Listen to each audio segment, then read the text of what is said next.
조선 중기 인조 임금님의 아버지 원종과 어머니 인현왕후의 능입니다. 제가 지금 있는 곳은 김포시청인데요. 이곳을 쭉 따라 올라가시다 보면 5분 거리에 장릉이 위치하고 있습니다. 장릉은 조선왕릉 42기 중 하나인데요. 사실 조선 왕족의 무덤은 모두 120기에 이르며 42기가 능입니다. 왕과 왕비의 무덤을 일컫는 말이죠. 왕세자와 왕세자빈의 묘를 원이라 하는데 14기가 있습니다. 왕족의 무덤은 묘라 부르고 64기가 있습니다.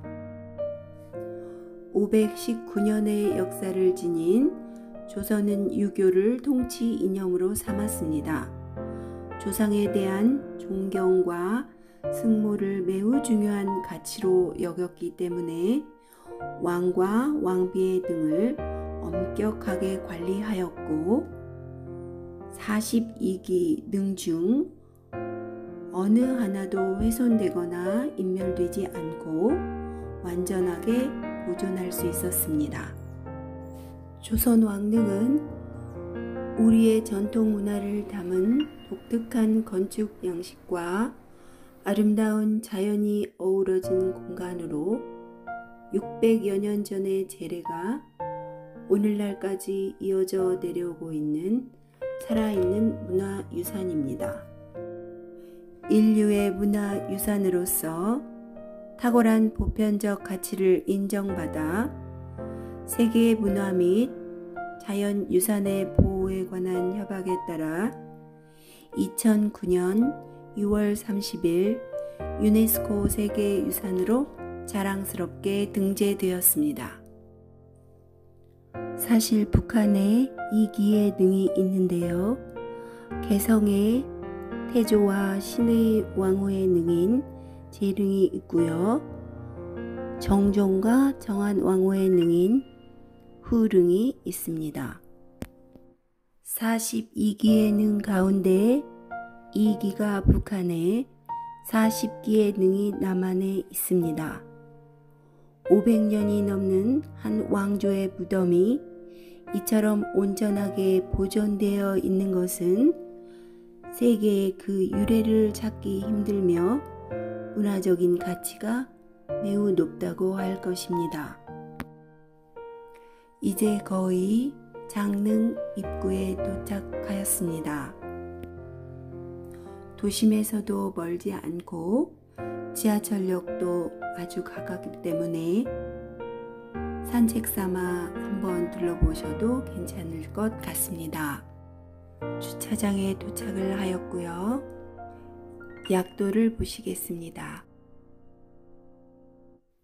제실에 들른 다음 연못을 지나 능 쪽으로 향하겠습니다. 자, 들어가 보실까요? 매표소를 지나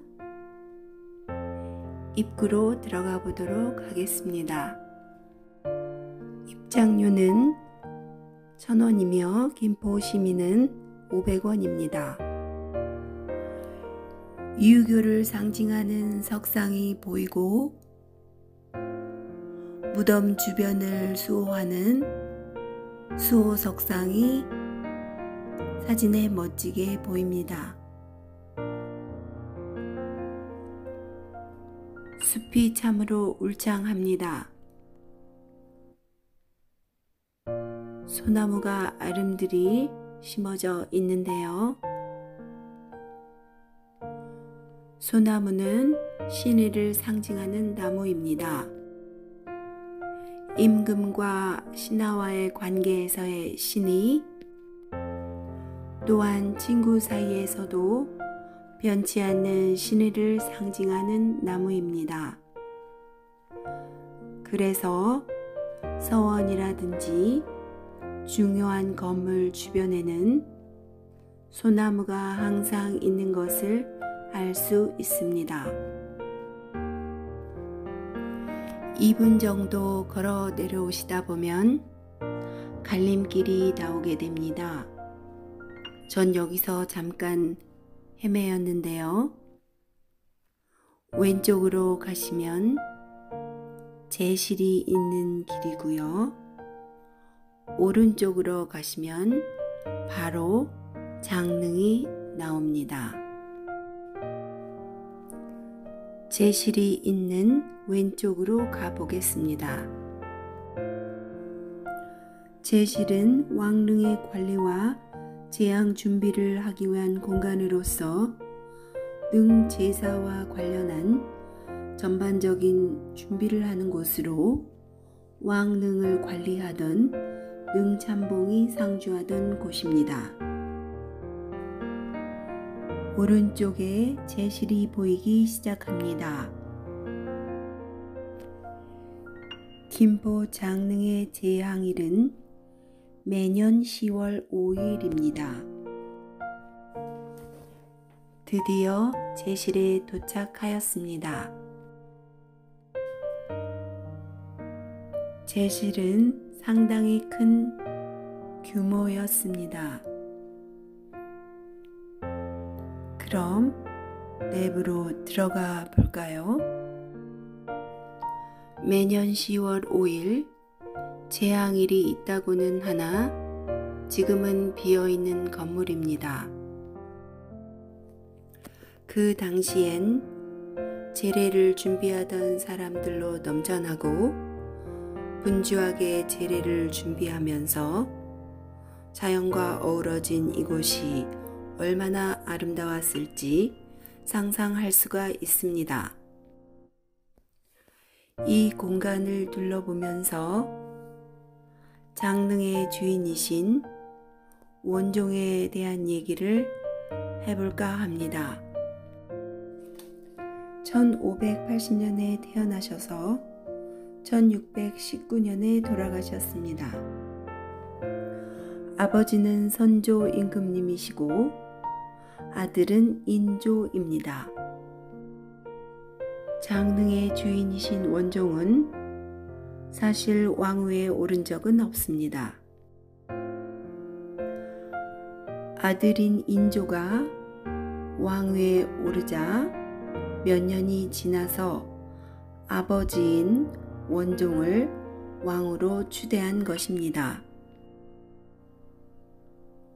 뒷마당이 상당히 넓습니다. 그 옛날에는 아름다운 정원이었겠지요.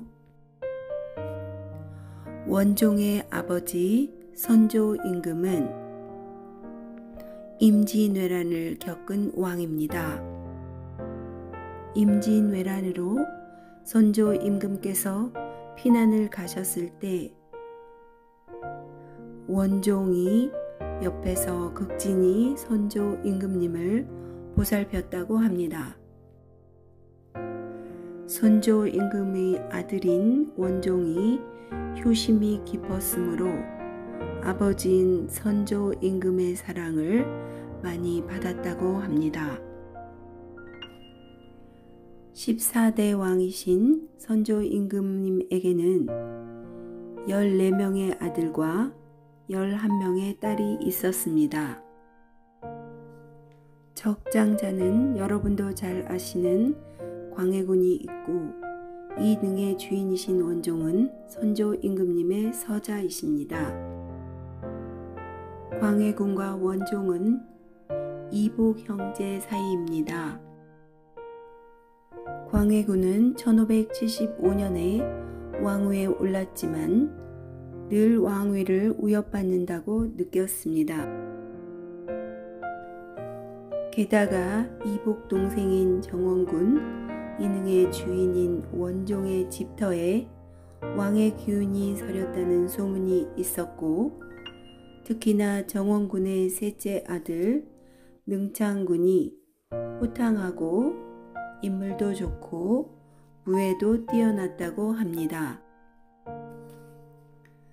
그래서 광해군은 능창군을 강화도로 유배시키고 결국 유배간 능창군은 목숨을 잃었다고 합니다. 광해군은 정원군 이 등의 주인인 원종의 집터를 빼앗아 궁궐을 지었다고 합니다. 집을 빼앗긴 정원군 원종은 셋째 아들을 광해군에게 잃고 전전긍긍하다가 40세의 나이로 세상을 떠났습니다. 하지만 정원군 원종의 첫째 아들인 인조가 인조 반정을 일으킴으로써 광해군을 몰아내고 왕위에 오르게 됩니다. 광해군은 인조에 의해 제주도에 유배되었고 1641년 제주도에서 사망을 하게 됩니다. 인조가 왕위에 오른 후 아버지 정원군을 왕으로 추전하였고 원종이라 칭하였습니다. 저 멀리 왕릉으로 이어지는 홍살문이 보이기 시작합니다. 신성한 지역임을 알리는 문으로서 붉은칠을 한 기둥 2개를 세우고 위에는 살을 박아 놓았습니다. 이곳은 금천교입니다. 속세와 성역, 이승과 저승의 경계 역할을 합니다.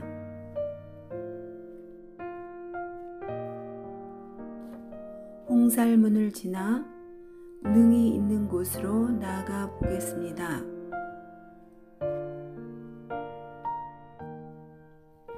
앞에 보이는 건물은 정자각이며 이 길은 정자각까지 이어져 있습니다.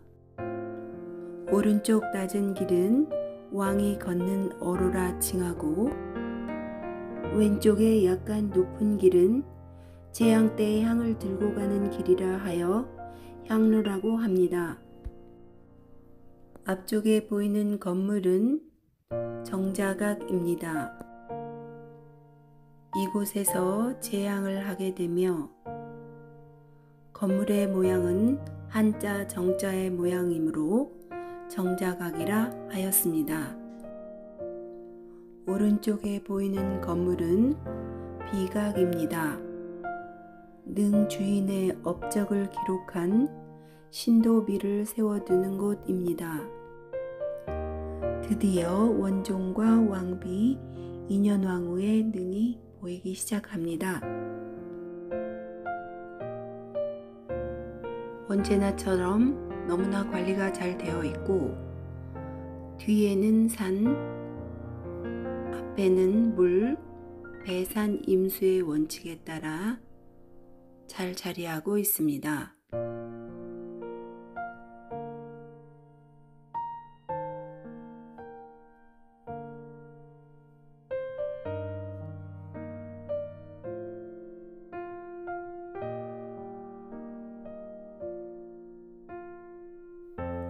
지금까지 김포에 위치한 장릉에 대해서 알아보았습니다.